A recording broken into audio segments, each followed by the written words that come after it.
Yo, what is going on, guys? Today we are doing a Bengals 7-round mock draft. I missed the last 2 days uploading. I've been addicted to Rust. I'm not gonna lie.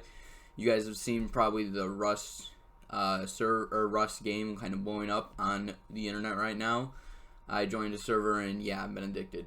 But we're back on the daily upload grind today. Just simple Bengals 7-round mock draft, just like the other mock drafts we've done the past couple days, and let's hop right into it.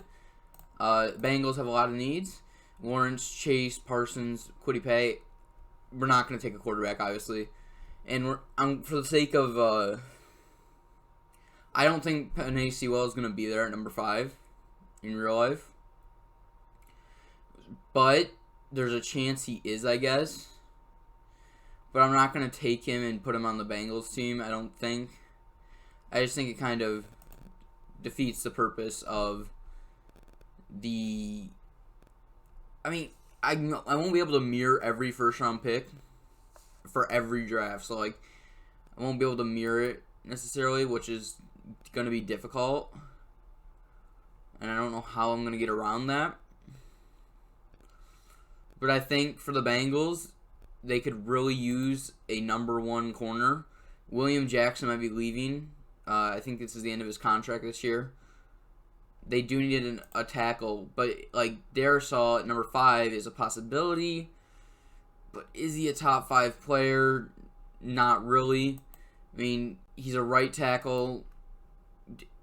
Do right tackles hold that much value compared to a left tackle? I mean, he could play on the left side, vice versa, but you don't know what he got there. And I mean, he could go wide receiver, but you really have Tyler Boyd and T. Higgins right now, which is good enough. Gregory Rousseau is not a top 5 player anymore. I think the player that is available that you have to go here is Patrick Surtain. This is going to be your number 1 corner. Trey Waynes and Mackenzie Alexander are nickel corners more than boundary corners. And you signed Waynes to a 3-year deal and Alexander to a 1-year deal. You let Alexander walk. You let William Jackson walk. You need a corner. They might let both those guys walk and then go O-line in free agency. There's options for the Bengals there. But, like, as of now, I don't know if they're going to let William Jackson or re-sign William Jackson or Mackenzie Alexander. I believe William Jackson is on a... Alright, yep, so William Jackson is on a contract year, which means in 2021 he will be an unrestricted free agent. To me, that means they're probably going to let him go as a 28-year-old corner, first-round pick. He hasn't really developed into more than what they... I don't know. He's good, but he's not, like, the best. With that being said, I'm just going to take Patrick Surtain. I think the Bengals need a boundary corner anyways. Even if they do re-sign William Jackson, they need a boundary corner, and they get that there in Patrick Surtain. Alright, with their second-round pick, I think I've made my decision here. I did consider Jalen Phillips and Azeez Ojulari. I think both are great and better than some edge rushers that have already gone. But at the end, they have Carl Lawson, they have Sam Hubbard. Sam Hubbard hasn't really developed into much, but I feel like the O-line need is more than Sam Hubbard need right now. And Alex Leatherwood has tackle potential, guard potential. He's a run-blocking mauler, so he's going to probably play either left or right guard in the NFL. But at round 2, pick 37, I don't think that's really a bad fit. I guess you could look down the line to Trey Smith or Josh Myers to do that, but I think Alex Leatherwood, you could play him at right tackle if you want. And then if he doesn't work out there, you could flip him inside the guard. And I don't think you'd have a problem with that either. I mean, what do the Bengals have at left guard and right guard? Pretty much nobody. Billy Price isn't the answer. Trey Hopkins at center isn't the answer. Your quarterback just got hurt because you didn't build an O-line around him. So I think without explanation, even though I just explained because I'm a dumbass, Alex Leatherwood's going to be the pick there for the Bengals. All right, with the third-round pick for the Bengals, I've considered a lot of positions. I'm going to walk you through this. I've considered Quincy Roche, Joe Tryon, Rashad Weaver, pretty much on the edge. I feel like they could use an edge to maybe replace Sam Hubbard, but I decided not to go with the edge. I just don't feel like at 69 we're not getting enough of a steal here. But interior D-line, you got Marvin Wilson, Christian Barmore, Jalen Twyman. The story's a little different there. I would be comfortable taking any of those three, maybe even Tyler Shelvin or Darius Stills here at this pick. And they desperately need D-tackle help. Atkins is getting older. DJ Reader is good, but is he a 4-3 D-tackle? Yes, you probably need a rusher next to him. And I don't know if any of these guys besides Jalen Twyman are a rusher. And that could be a problem. Tyler Shelvin or Darius Stills. No. Marvin Wilson's more of a run blocker or run stuffer. Same with Barmore. I'm a little unfamiliar on these two, but I know Twyman's more of like a speed rushing D tackle. However, you go to interior offensive line, you got Deontay Brown. And I think my decision that I've made is that I'm going to take a project, very big project, and very, very big. A lot of people you might not know.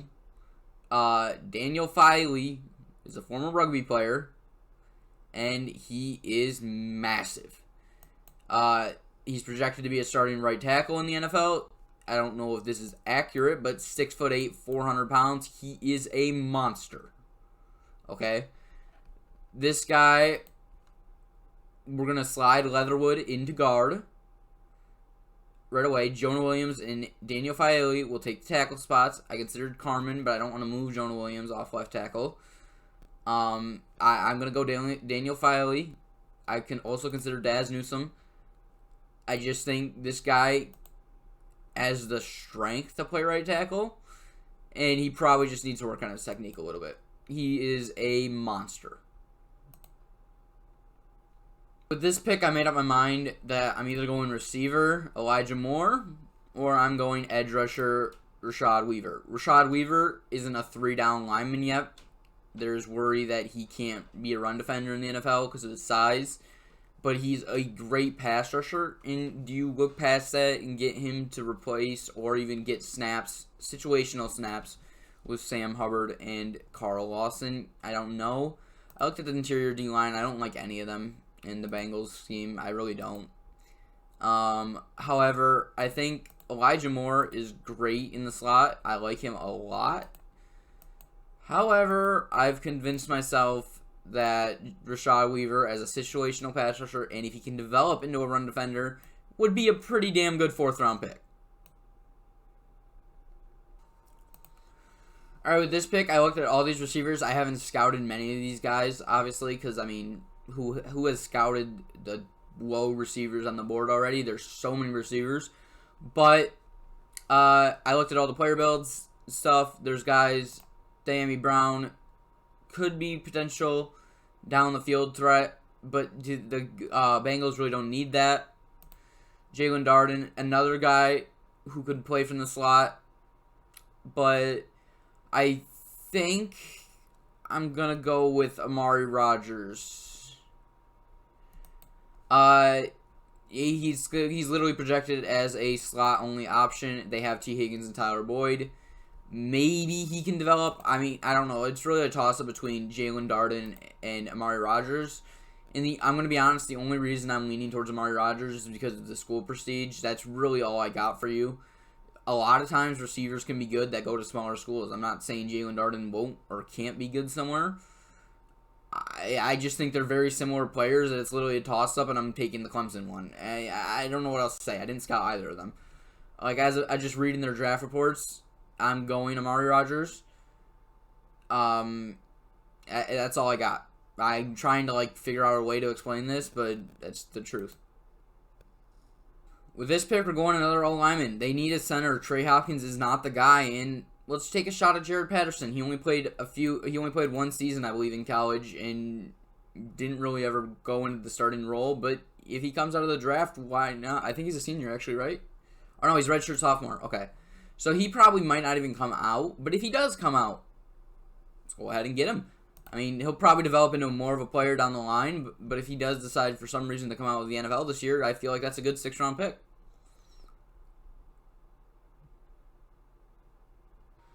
I think for this pick, I'm just going to take a shot on a linebacker. I like Anthony Haynes out of these guys. Both these guys are a little more raw and don't have a positional home yet, where Anthony Hines has like the size of an NFL linebacker, 6'3", 230.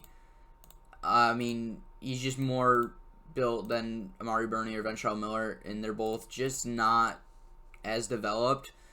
And I tried to not spend too much time on a 7th round pick, going in depth with everything.